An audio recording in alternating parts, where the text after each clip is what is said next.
निश्चित भाव में कहीपर सी जड़े थे विश्व सबुज विप्लवर नेता थिले एवं कृषि वैज्ञानिक MS स्वामीनाथन को ये जो भारत रत्न पुरस्कार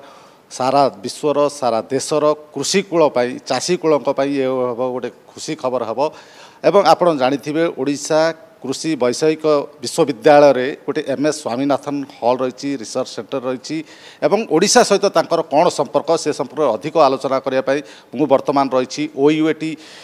VC जी रही कुलपति प्रभात कुमार रावल ये जड़े आंतर्जातिक ख्याति संपन्न कृषि वैज्ञानिक सहित अधिक आलोचना करवा आज्ञा डॉक्टर MS स्वामीनाथन स्वर्गत MS स्वामीनाथन को भारत रत्न पुरस्कार मिल आप जानी ये सबुज विप्लव नेता थिले एवं अनेक भारतर कृषि रे वैप्लविक परिवर्तन आनी ओडिशा सहित संपर्क OUAT सहित संपर्क कौन आप प्रथम तो है जे आमे भारत सरकार निकट में कृतज्ञता जनइबा जे जड़े योग्य एवं उपयुक्त व्यक्तिविशेष को भारत रत्न उपाधि रे सम्मानित करागला एवं स्वामीनाथन कथा जदि भाविबा ताले स्वामीनाथन होउछंती भारत वर्ष रे सबुज विप्लवर जनक एवं तांको जोगु ही आज आमे जड़े नियंटिया राष्ट्रु आमे बड़का राष्ट्र रे परिणत होइचे एवं ये से जड़े क्रांतिकारी कृषि क्षेत्र रे जड़े क्रांतिकारी वैज्ञानिक एवं ओडिशा रे तांकु नहीं अनेक स्मृति अनेक अनुभूति तांकर वैज्ञानिक जीवन से आरंभ करथिले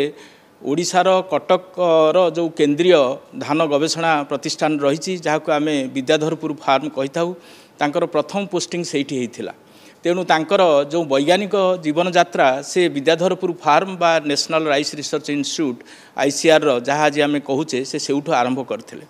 मु तांकु व्यक्तिगत भावे मोर मन पड़ुची 26 डिसेम्बर 2012 रे सी एठी गोटे वक्तृता देवाई आसी से वक्तृतार भित्तिभूमि है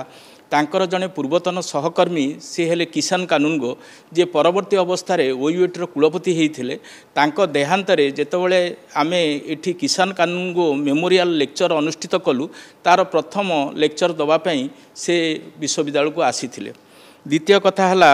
आमे आमर 37तम कन्वोकेशन OUAT जोटाक 23 फेब्रुआरी 2018 अनुष्ठित होता से आमे तांकु सम्मान सूचक डॉक्टरेट उपाधि मध्य प्रदान करिथिलु एवं सेथिपाई से जानी अत्यंत खुशी एवं OUAT प्रति तांकर श्रद्धा एवं सहानुभूति मध्य परिप्रकाश करथिले। तृतीय कथा है मोर मन पड़ुची 30-31 अक्टोबर 2019 रे मु तांकु व्यक्तिगत भाव भेटापी जाइली स्वामीनाथन रिसर्च फाउंडेशन को तार कारण है नॉर्वे सरकार सहयोगितार बा आर्थिक सहायतार आमे ओडिशा रे रेजिलिएंट क्लाइमेट रेजिलिएंट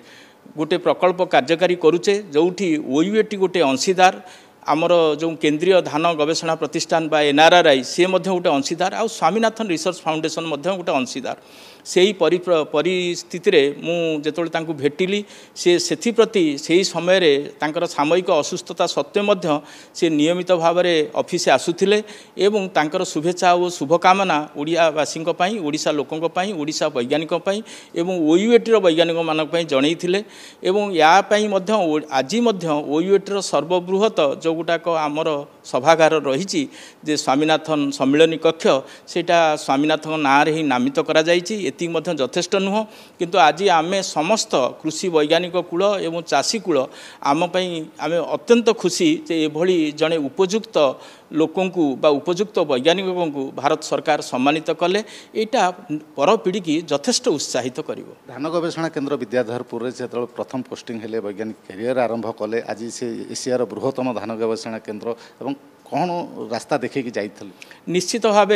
आप जदि मने पकेबे 9 दुर्भिक्षर भित्तिभूमि रे स्वाधीनतार पूर्व अवस्था रे आमे विद्याधरपुर धान गवेषणा केन्द्र प्रतिष्ठा करथिले एवं एमाने होउछंती सेही आग धाड़ीर वैज्ञानिक जो माने धान गवेषणा केन्द्रर जो भित्तिभूमि सृष्टि करने सांगे सांगे तार रूपायन मध्य करथिले तेणु सी जो मार्गदर्शन से समय करथिले आज मध्य ताहा यथेष्ट प्रणिधान योग्य आम भाषा सी तो जड़े लिविंग एनसाइक्लोपीडिया एवं आम कृषि क्षेत्र में सी जड़े प्रवाद पुरुष।